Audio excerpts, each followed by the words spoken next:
خودی کا نہار لا الہ الا اللہ۔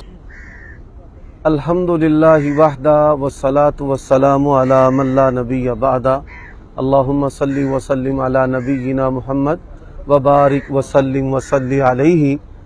ابھی کچھ دیر پہلے ہم نے غلام مصطفیٰ امن پوری صاحب سے گفتگو کی ہے۔ اب اس گفتگو پر ان کے تلمیذ رشید ابو یحییٰ نور پوری کی جو چیخیں ہیں وہ قصور سے آپ کو سوشل میڈیا پر سنائی دے رہی ہیں، اور وہ مجھے چیلنج کر رہے ہیں کہ اب میں گوجرانوالہ میں آؤں گا۔ ان کا دوبارہ چیلنج کرنا ہی اس بات کی بین دلیل ہے کہ ان کا استاد جو ہے وہ اس گفتگو میں بے بس تھا۔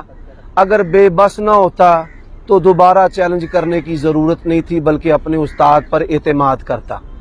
تو جب وہ دوبارہ گوجرانوالہ میں تشریف لائیں تو اپنے استاد غلام مصطفیٰ امن پوری کو ساتھ لے کر آئیں، تاکہ جہاں سے غلام مصطفیٰ امن پوری صاحب نے نماز اور انسولین لگانے کا بہانہ کیا ہے وہیں سے گفتگو آگے جاری ہوگی۔ اب کہا جی مجھے کنجر کہا ہے، عمر صدیق کو کل بھی رافضی زندیق کہتے تھے اور صدیق کو آج بھی رافضی زندیق کہتے ہیں۔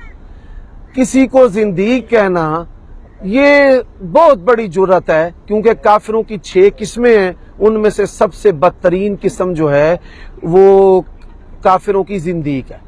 آپ کسی کو زندیق کہیں اور وہ آپ کے گلے میں پھولوں کے ہار ڈالے، یہ کیسے ہو سکتا ہے؟ آپ کا انتظار ہے، آپ کا یہ چیلنج کرنا آپ لوگوں کی شکست ہے، اور پھر جب آپ دوبارہ آئیں تو ساتھ استاد کو لے کر آنا۔ جب استاد بے بس ہے تو آپ بیچارے کس باقی مولی ہیں؟ یہ جو آپ سندے کھیلتے ہیں نا، انشاءاللہ آپ کو بتا دوں گا اللہ کے فضل و کرم سے، جیسے آج آپ کے استاد کو بتایا کہ بخاری کس کو پڑھنا آتی ہے، سندوں پر ہی بات ہوگی، تاکہ یہ سندوں کے نام پر جو آپ چورن بیچ رہے ہیں نا، یہ بھی آپ کی دکان بند ہو جائے۔ جس طرح سلف کے نام پر چورن بیچنے کی ہٹی آج جو ہے وہ بالکل بند ہو گئی ہے۔ وباللہ التوفیق ولا حول ولا قوت الا باللہ۔